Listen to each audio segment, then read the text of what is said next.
me, take on me, take me on, take on me, I'll be gone in a day or two. Hello everybody. I'm still trying to find a, oh, let's see, get me. That's fine. All right.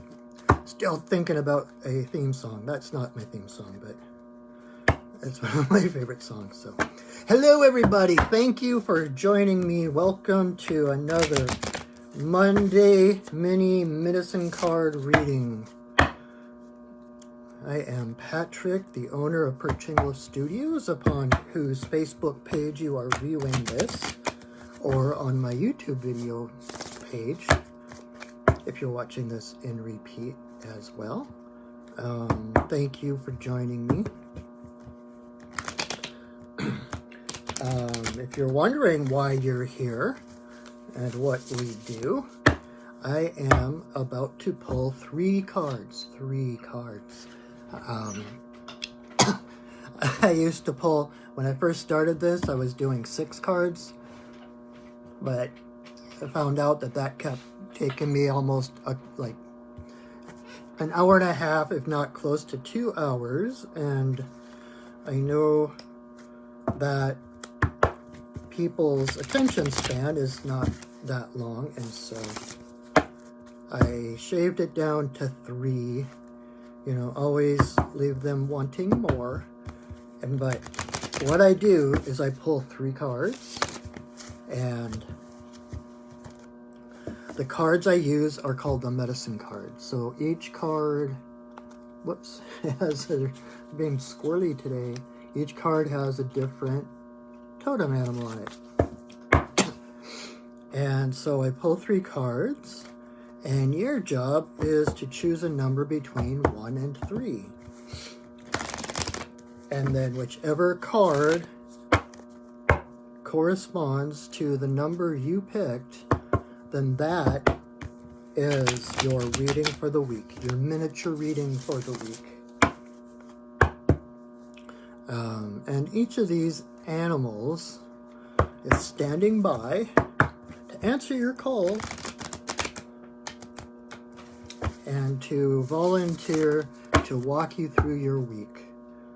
When you get, this isn't just a one-off reading, oh, that's nice, that was cool, that's what that means, that's what I have to watch out for.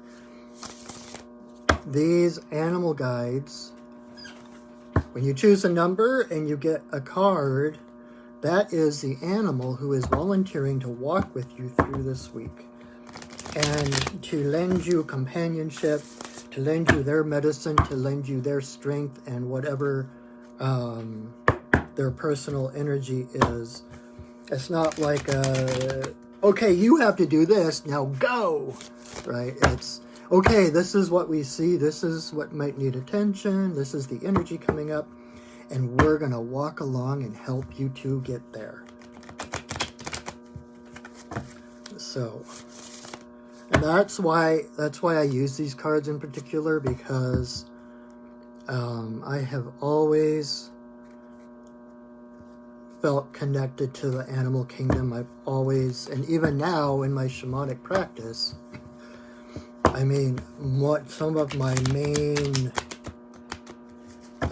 focus is working with the power animals, the animal spirit guides. And so when I'm doing this, the cards are just a jumping off point for me. I mean, at least with this deck, I know all the like the dictionary meaning of each card, what each animal specifically means, blah, blah, blah. But because I work as a shaman, when I'm doing these readings, I connect with the spirit of the animal, and they give me, depending on who's watching, depending on who is choosing their number 1 through 3,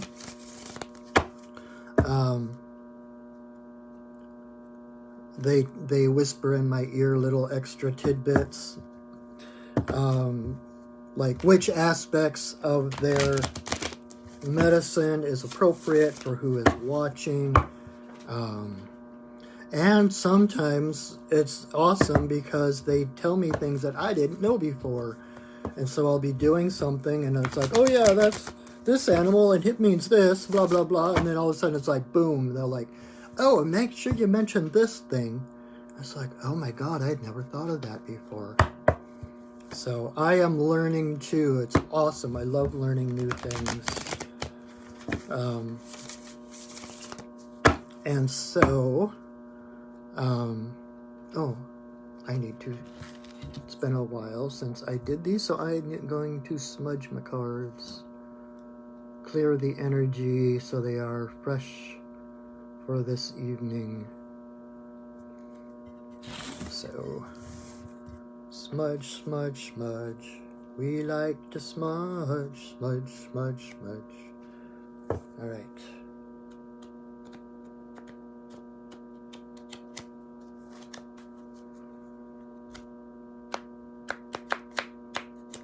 So, what was I saying about the animal guides? It's like the animal guides are pure love. And they can teach us so much about who we are and what we've forgotten.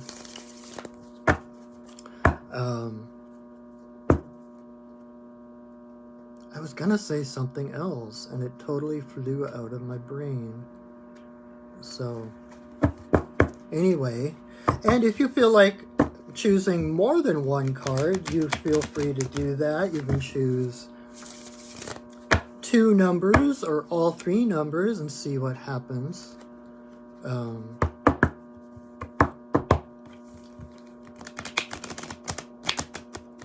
Like I said, I love learning new things. It's funny because these are this deck, granted, is very limited in its scope. I don't remember if it's 50 or 70 cards or something, which is really rather limited when it comes to animals. There's so many more, but this is basically Native American based. It was created by Jamie Sands, who was, I know, like Cherokee, I want to say Cheyenne. She had like 3 or 4 different tribes that she had hereditary roots in. But, so these ones are rather limited in their scope as far as, which is why I don't like doing, they have a special spread to do to help people find their totem, their actual totem animals. And the totems are different. Okay, let's see, let's do a little animal guide class. So there are, in my mind, 3 different levels, not levels, that's hierarchical, 3 different avenues of animal guides. You have the harbingers, I call them kind of the harbingers. That's like when you, out of the blue, you just see an animal cross your path. Usually one that you don't normally see, or it could be one you see all the time and all of a sudden you just notice it, or like they stop and look at you, something odd occurs. And those are like harbingers, and so that animal is giving you a message directly from the universe. And that animal is basically just an ambassador for the moment. Whatever message is there just for the moment. And that's not like necessarily, it can be one of your totem animals or your power animals, but not necessarily. Then we have power animals, and power animals are like the animal guides that connect directly to you. They are your personal spirit guides, your spirit animals, and it's like that saying about friends, how they come for a reason, a season, or a lifetime. Your power animals come in for specific times in your life, for specific purposes, to help you with specific tasks or obstacles or lessons. And then they may or may not stick around once they have fulfilled their duty.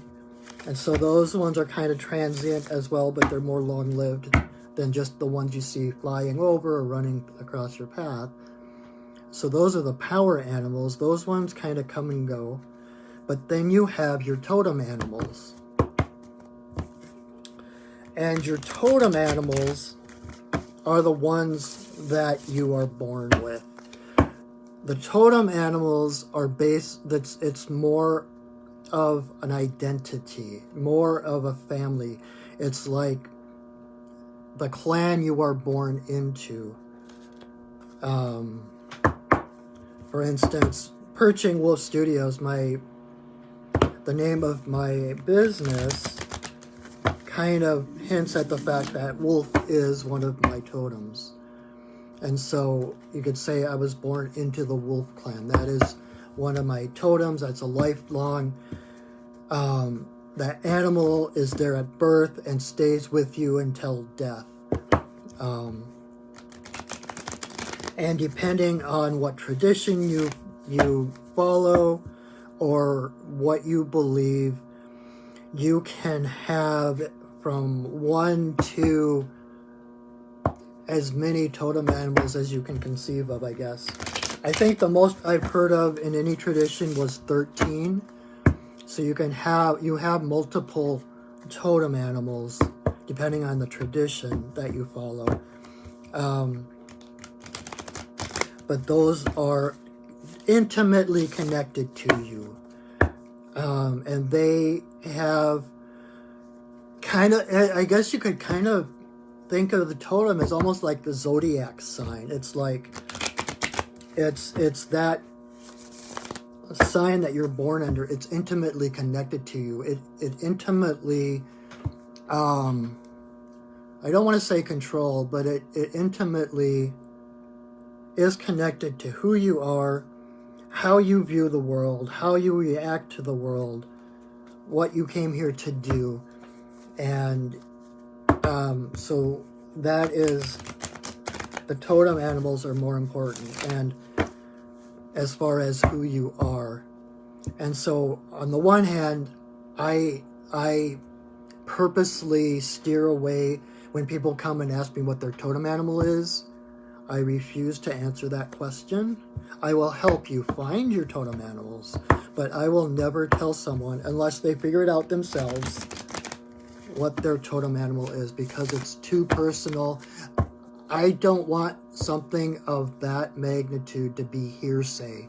I don't want someone to walk away saying, oh yeah, he said that my totem animal is bear, and not have that person connect with that.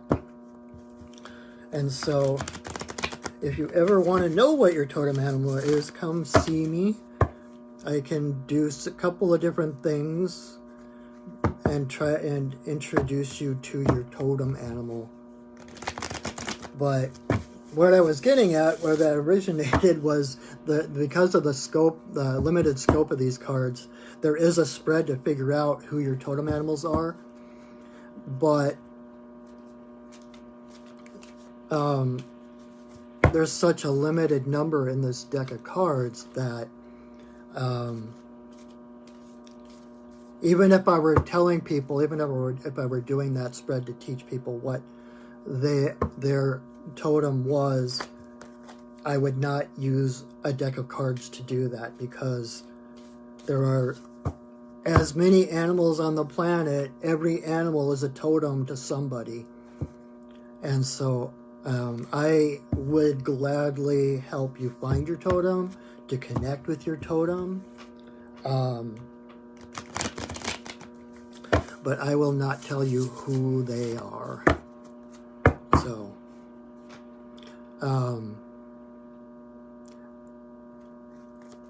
yeah. And so I do like a guided meditation. I have basically a guided shamanic journey that you can do with me. to meet your power animal. And I emphasize that word meet, because it's important for you to connect with your totem animal and not just be told who it is by somebody else.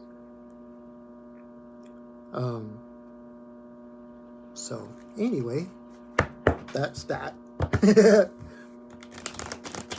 Welcome to my TED Talk.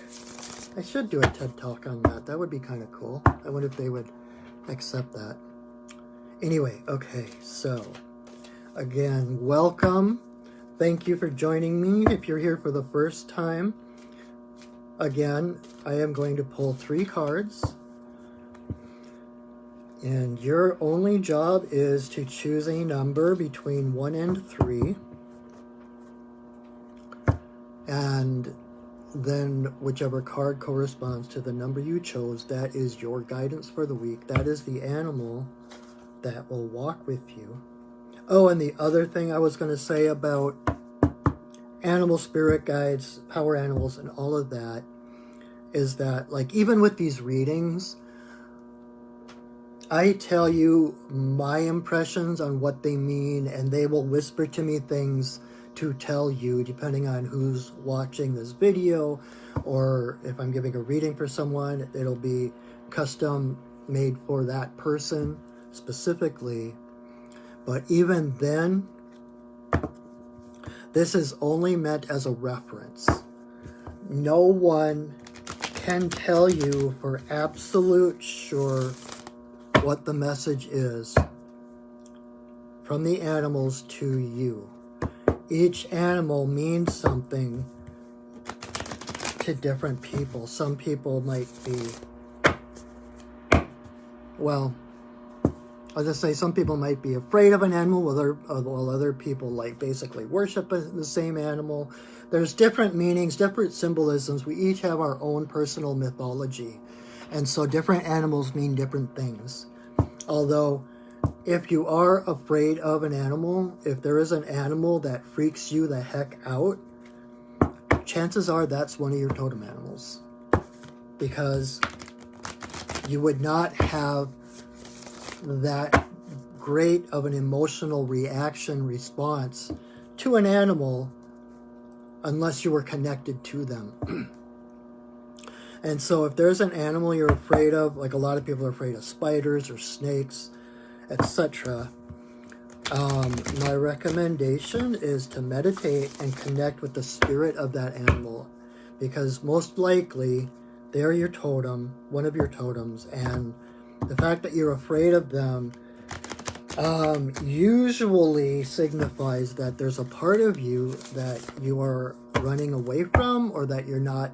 There's a piece of you, there's a part of you where you are not stepping into your power.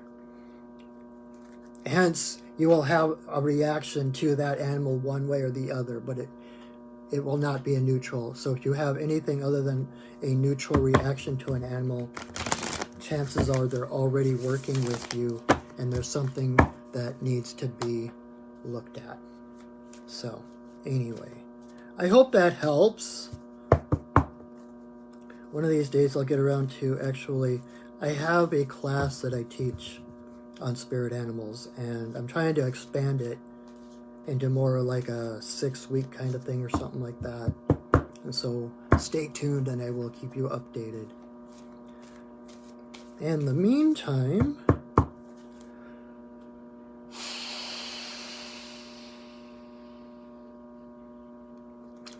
choose your number, 1, 2, or 3. All right. And it is so funny because out of, I'll have to look and see how many cards are in this deck. I always forget. But out of the 50 or 70 some cards, it's like the same handful of animals pop up every week. There's some that haven't even shown their faces yet. And I've been doing this since, last March? So almost a full year doing this every week. And there are animals that have not shown up yet. Anyway, so choose number 1 through 3. And if number 1 was your number, the animal volunteering to help you this week is the beaver. Dun, da, da, da, da, da, da, da, da, da, da, da, da. Beaver is to remind you that you are a visionary, that you are resourceful, that whereas other animals see only trees and bushes and etc., the beaver sees the trees, but he also then sees dams and lodges and ponds. Beaver sees what can be. Beaver sees resources, and not in the Western society patriarchal consumption of resources. Beaver sees resources and uses those resources to the betterment of all the species in his area. Beaver, and the thing is, he's not doing it to help others. I recently have taken a couple of classes with Lisa Williams. She's a really well-known psychic medium. I love her so much. I've got her autograph on my wall because from years and years ago. But anyway, one of the things that she had us do, she was teaching us about, I took a class with her about creating your spiritual business, right? And she had us write down kind of our mission statement, like figure out why we wanted to do this, why we wanted to be a reader or be, a psychic or do a spiritual business. But the one thing she would not allow is because I want to help people. Because that part of it is overflow. That is not the reason to do what you do. If you're called to be a spiritual healer or reader or whatever, your job is to answer that call in your heart. And so by answering that call, fulfilling your purpose, empowering yourself, you automatically help those around you. The help is secondary. The help is, like I said, it's like you fill up your own cup and it overflows and automatically helps those around you, right? It's a mutual win-win situation.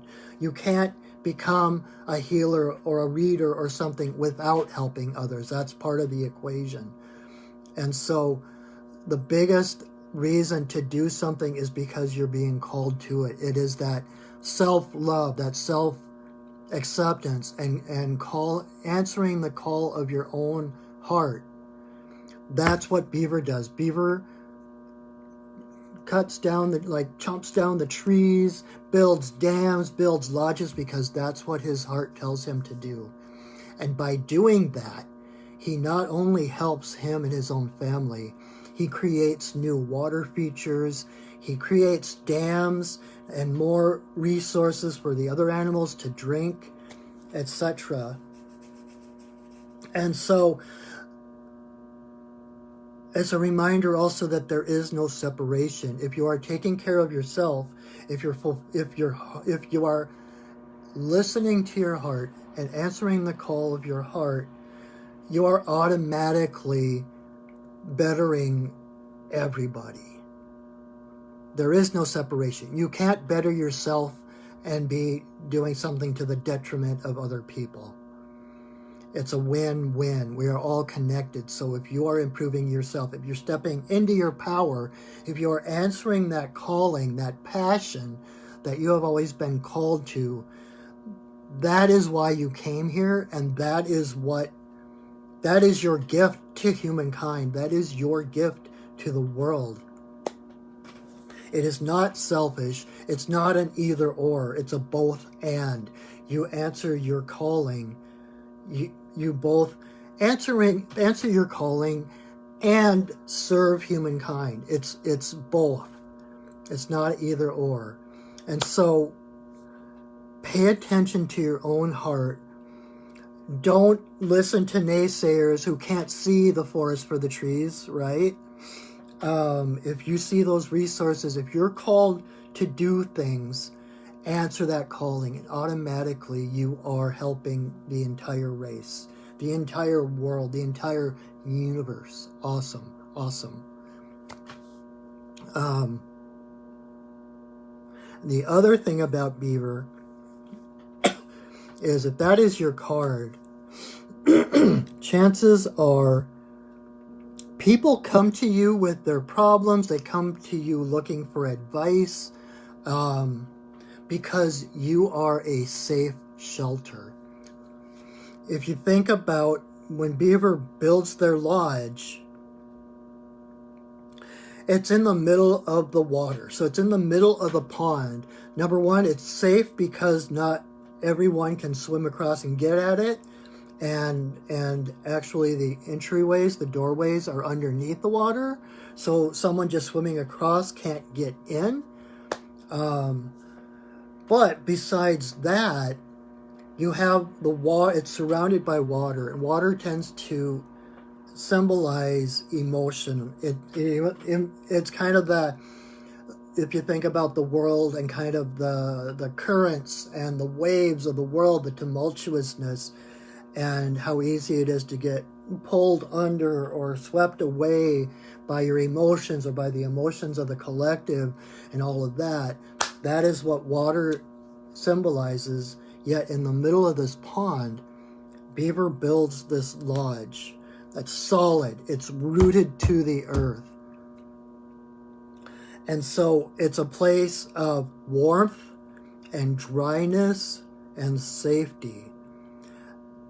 That's what you offer the world. No matter what else you're doing, that is one of the reasons you are here, because you just automatically, by being in the world, are that shelter. Other people come to you because they feel that safety. They know they're safe around you. They know they can trust you.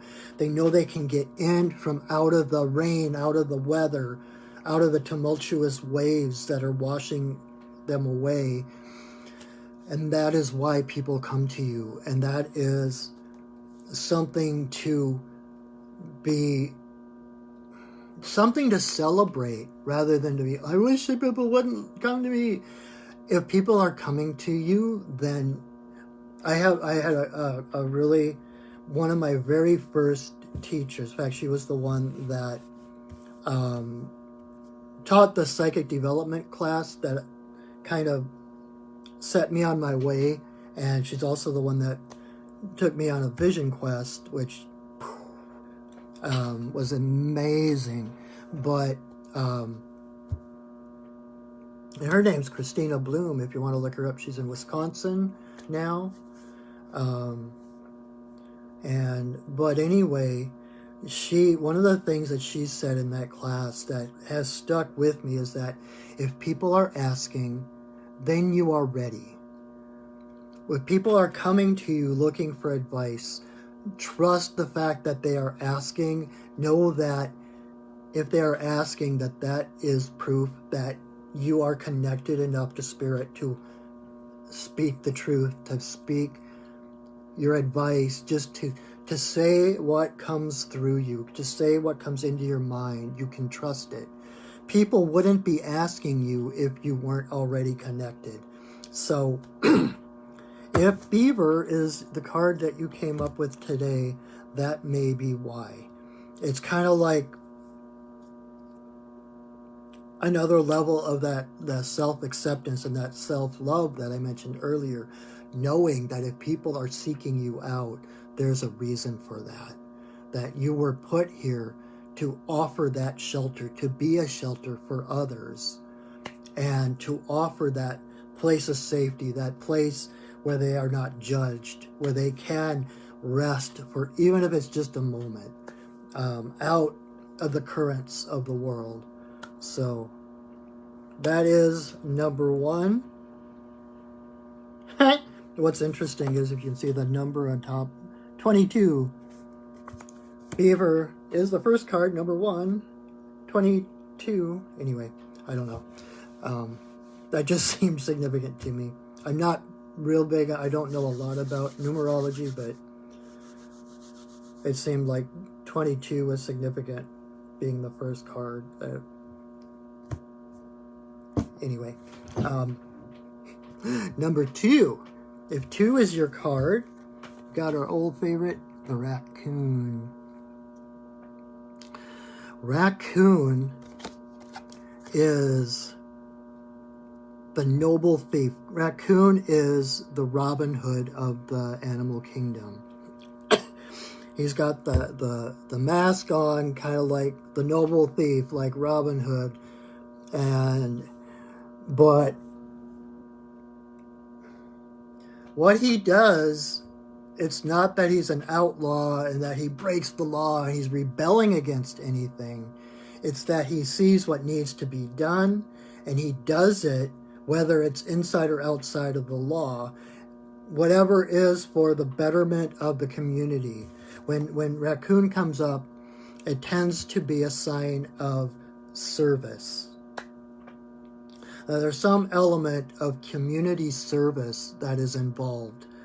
And again, like I mentioned with Beaver, it's not that you're going out of your way to help people. You help people because that's who you are.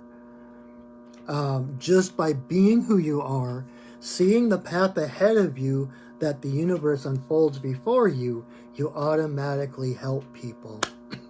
And with raccoon, you can see, you think outside the box. There's that rascally, impish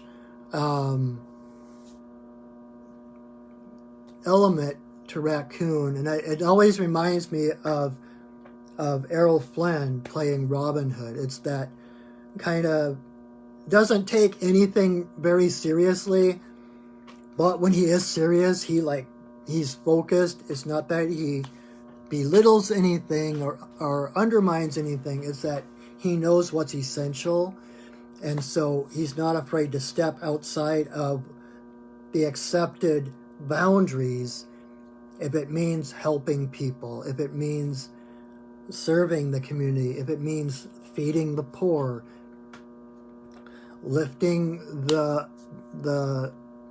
those that are downtrodden, whatever that. And that's kind of the point, I think, is that he does all those things, but he does it with joy and with a smile and with a laugh, that it's not this, we have to help people. It's like, yeah, we're going to help people. Oh, look at that. There's all that food over there, and all these people over here don't have any food. How can we bring that over there? It's an adventure, you know? It's like stepping outside the bounds of accepted society, but not in a way that incites violence or is to the detriment of someone else. It's more as to bring awareness to thought patterns and expectations and boundaries that have outlived their purpose. So it's kind of raccoon is definitely among the trickster animals. And that tricksterness is to help us see beyond where we are, is to kind of take the blinders off, you know, so that it kind of expands our periphery. We can see more rather than just what's in front of us. What's our job? What's our expectations? What do I need to do for the boss? What, you know, it like opens it up into a bigger scope to realize that, oh, that's a really stupid expectation. That's a really stupid rule. And I'm not going to listen to that rule because I know better. You know, it's not about rebelling against something. It's not like, you dirty, whatever. It's about, hey, I am going to show by example what is possible. And then other people see that. And the other aspect of raccoon with the mask is, it's kind of ironic because raccoon wears the mask, but Raccoon knows who he is. And so he can wear the mask because it doesn't diminish him. He knows who he is. He wears the mask doesn't wear him, to quote The Man in the Iron Mask, one of my favorite movies. And so by being himself and living outside the box, he helps other people remove their mask, because the mask is symbolic of that. It's that thing it's the roles that we play, the expectations that we live by, our comfort zone, the box that we were put into when we were born and that we don't dare, move out of. Those are our masks. And I know growing up that I always felt like I had to put on a different mask depending on which relative we were going to visit or who was coming over. Like, there was a different mask depending on who I was about to see or interact with. And so the mask becomes diminishing. It holds us back. It becomes a barrier to our self-expression. And so it creates walls and barriers. But the mask was not meant, that is not what the mask is meant to do. The mask is meant to be an interface, a connector, a bridge. When you know who you are, then you can wear any mask depending on who you're talking to, and you use their language to say the same things that you might say in a whole different way to someone else. I heard the phrase jumping metaphors a while back, and I love that phrase. And it's like, if you're talking to someone, I was raised Catholic, so if I were talking to someone Catholic and doing some like healing or something like that, then I might talk about the saints, like Matthew, Mark, Luke, and John, or the archangels or something like that. If I'm talking to someone who's pagan and helping to heal them, I might talk about the elements, earth, air, fire, and water, knowing that the essence of all those things is the same, and it's just the names and like the clothing that people put on. That's what I was talking about earlier about your personal mythology. It's kind of like the mythology is like the form that we clothe those essential things in that makes sense to us. And so when you can jump metaphors, when you can talk to someone using specific terms that they understand, then the mask becomes that interface, that connector that helps them to find their own way to the truth, whatever you want to call it, creator, because everyone's journey is unique and different. Everybody relates to creator differently. And so to speak to them with terms that they understand, realizing, that it's not the terms and the details and the letter of the law that matters. It's the spirit of the law, and whatever metaphor or story or whatever artwork, anything that helps to circumnavigate any blockages or barriers they have, that is to their betterhood. Did I say that correct? And there are ways. I just watched a video the other day, and I love mythology. I love stories, right? I know I was a bard in a past life. And I'm still a storyteller. I write stories. I'm a cartoonist. And so I'm constantly illustrating, drawing stories. And so I'm intimately aware of mythologies and symbology, what they mean to different people, different races, different civilizations, cultures, whatever. And I was watching this thing the other day, and they were talking about how it's through story that we're able to circumnavigate, like we can short circuit those pre-programmed conditions and beliefs and all of that stuff that we were raised with, that were instilled in us, that if we rely on stories instead of the facts, not that facts aren't important. This is definitely not anti-science. I love science. Science is just magic that we don't understand yet.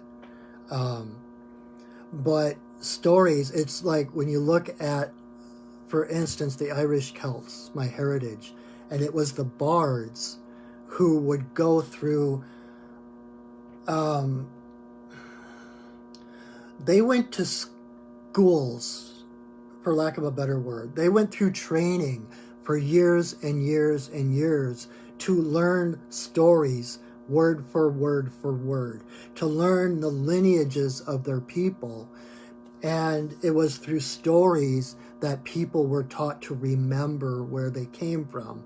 And it superseded any programming, any mental blocks, any conditioning that was instilled artificially. It was the stories that helped them remember. And I believe so much that is still true, that it is through stories and myths that we remember who we are, that we remember our connection,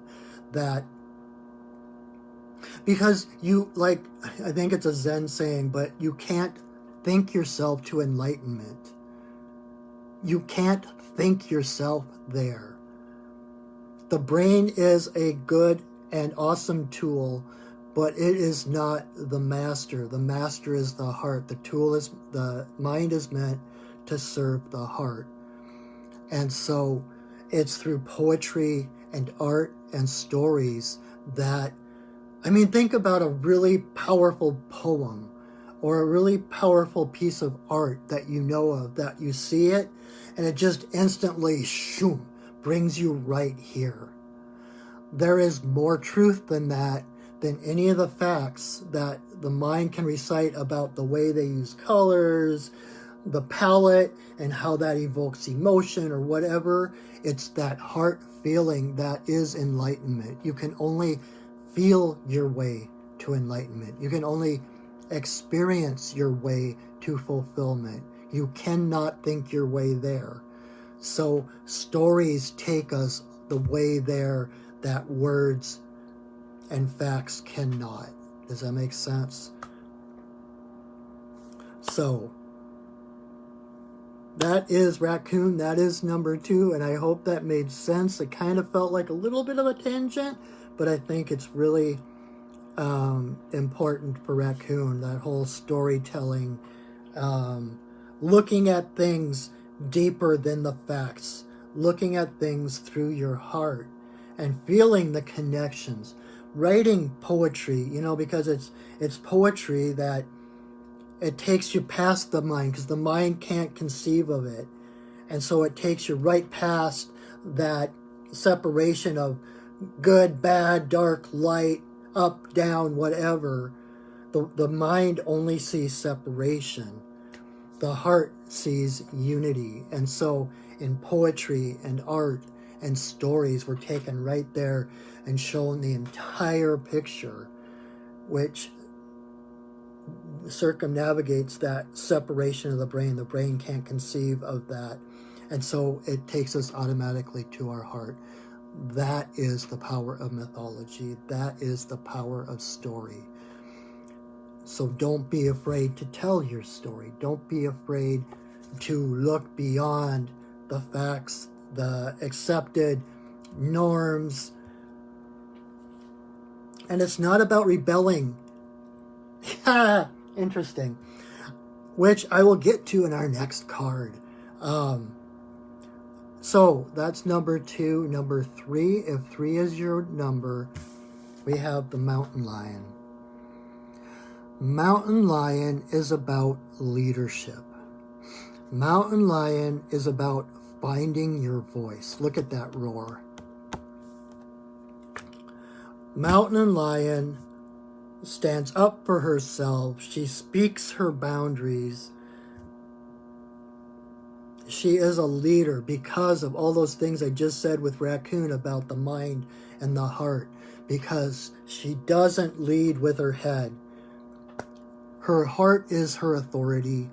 And so she becomes a leader because she's listening to her heart.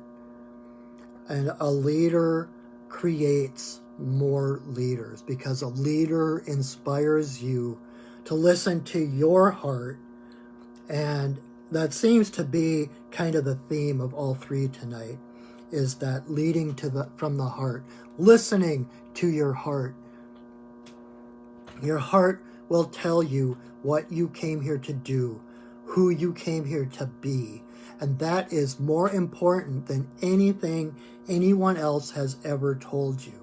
The same as what I was talking about earlier when I talk about the animals, or if you look them up in a book to see what does that animal mean, that is just a reference point. What really matters is what that individual animal means to you, how it touches your heart, what emotions it brings up, what thoughts does it elicit. And so again, Mountain Lion is about leading with your heart, knowing that your heart, being that part of you that connects you to Creator directly, that is why it is your authority, because your heart is your phone line directly to God, to Divine, to Creator. And so whatever your heart tells you is absolutely the truth.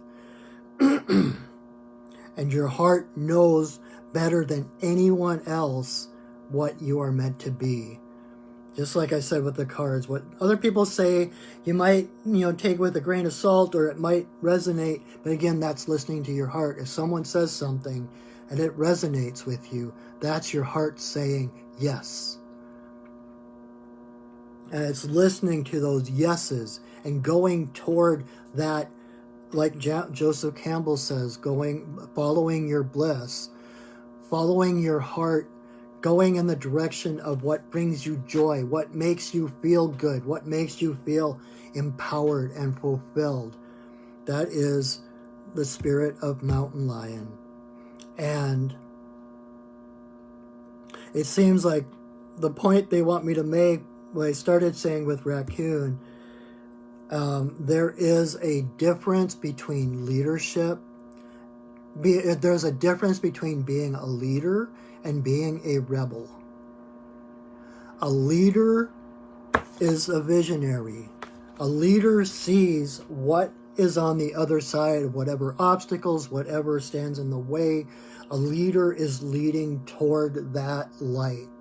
Now, the leader might have to go through obstacles or through, what do I say? It's not that they won't come into conflict with others or have to. They might find others. How do I put this? This is really important.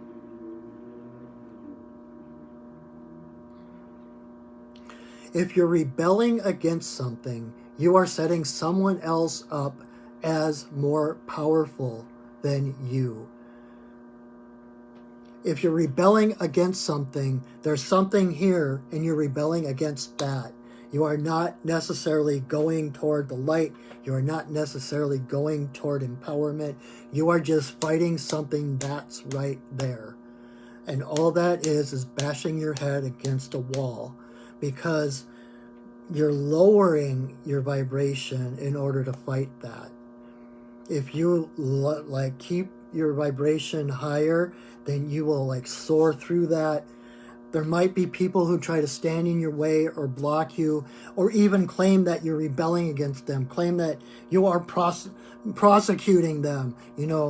kind of the old story of the whole prosecution, and people in that mindset will take anything as a sign of prosecution, because that's what makes them feel worthy, because they need something to fight against in order to have worth.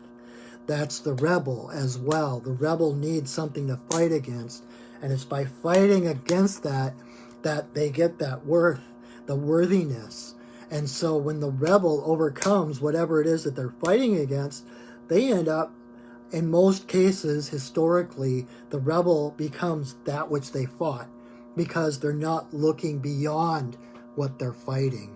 They're not fighting for something, they're fighting against something. And when you fight against something, you become that which you fight. Does that make sense? So there may be obstacles, there may be people that try to stand in your way, but you are not rebelling against them. You are not persecuting them. That's the word not prosecuting. Persecuting. The whole idea of persecution and how that gives you value, and how that, I don't want to get political, but there are so many examples in recent events of what I'm talking about. And it's that whole idea of being persecuted because everyone else is suddenly getting the rights that you had. And all of a sudden, because you're not special, you're persecuted. And so, again, then they turn around and rebel against this so-called persecution. And so it just keeps it in that loop of scarcity and fear and having to fight for your right, when you already have those rights, and other people getting those same rights only empowers you more. The better we all do, the better we all do. And so the leader is not fighting against anything in particular. Like Mother Teresa said, like in the 60s and 70s, people kept asking her to join anti-war rallies and such, and she refused. And she said, the next time that you throw a pro-peace rally, I'm all there. But I won't take part in anything that is anti-anything. Because when you set yourself as anti-something, then you're basically saying that whatever that is more powerful than you. And you are actually diminishing your own existence, your own power, your own vibration in order to fight that head on. And then your sights are just on that thing, right? Weird example that just popped in my head. Bruce Lee. He did, I think it was called like the 1-inch punch. And he actually knocked a guy like across the room by doing a punch that was only like 1 inch away. And part of the reason was because when you're doing that, you're not, the person's here. This is weird. I know I'm not for violence in any way, but I love Bruce Lee, and it's one of those paradoxes that I kind of have to live with. But again, his whole thing wasn't fighting against. The only thing he was fighting for was his empowerment, for becoming the greatest and the best that he could with his skills, honing his skills to their ultimate point. And so in doing that, having opponents, he could do that 1-inch punch. And the reason it worked was because he wasn't just punching an inch. He was punching through the person. He would punch so that his follow through was like on the other side of that person. So it wasn't just boom and stop. It was boom and like there was this follow through, looking through what is opposing you, boom, to the other side.